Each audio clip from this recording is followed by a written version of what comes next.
So if you weren't already aware, Steam Greenlight is being replaced by Steam Direct. And why is this being done? Well, opinions do vary because Steam have not been very forthcoming with the amount of information and reasons they've put out. There is only one statement. I'm going to put a link to that in the description below. It's only a small statement, so if you want to read that yourself, you can go and do so just by checking out the link.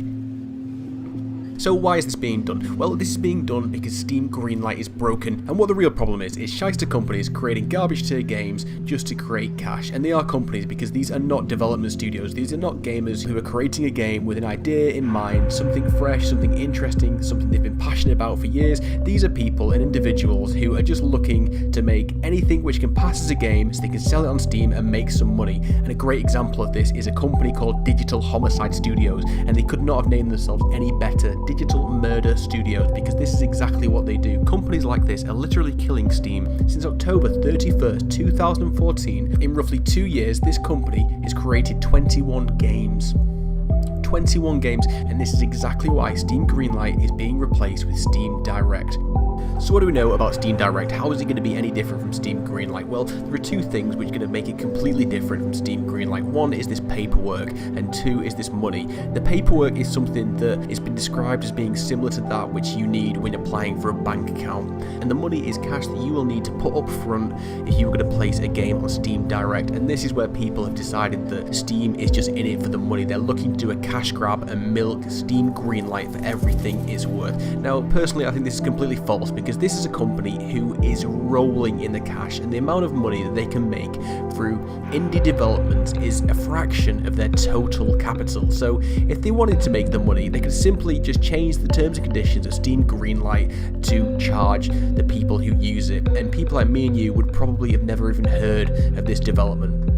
So I doubt it's for the money, I think it's for the gamers, because they are well aware that their system, their platform is completely saturated now with garbage games, and they're trying to show the people, the community, that they're doing something about it by saying, hey look, Greenlight, this thing you all hate is now changing, we're shutting it down and we're reworking it, and this is a positive thing. Steam Direct will hopefully be the answer to the problem which Steam has. I've had a Valve profile since Counter-Strike, so I've been using the Steam platform for years, and it's completely ruined now, and I'm glad that they're doing something about it. Trying to search for a game on Steam is so difficult, it's an absolute headache.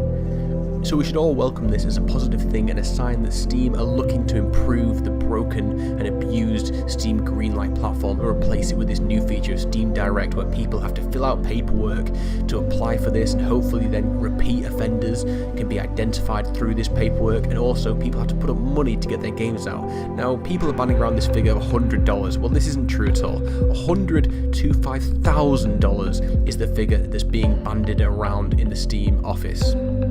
And again, this is a positive thing, because if someone has a crap game, then they're not going to waste that money to put it onto the platform. Now, you might think this can crush indie games, but this is not true at all. Things like Everyone's Gone to the Rapture, Braid, Super Meat Boy, all these developers would have known that these games were quality. Even something like Super Meat Boy, which was just made by two normal guys at home, knowing that they had an idea, they would have got a loan out or got some money together to get it up onto Steam. And this is exactly what we need. We need a way to filter out the games. Now, you can look on the cash element however you want to, but at the end of the day, this is better than someone deciding for all of us, a group or a panel of people deciding what games are good and what games are bad. That is literally the worst thing which could happen. This is a positive step. It should be welcomed by everyone, and it should be with us sometime in spring.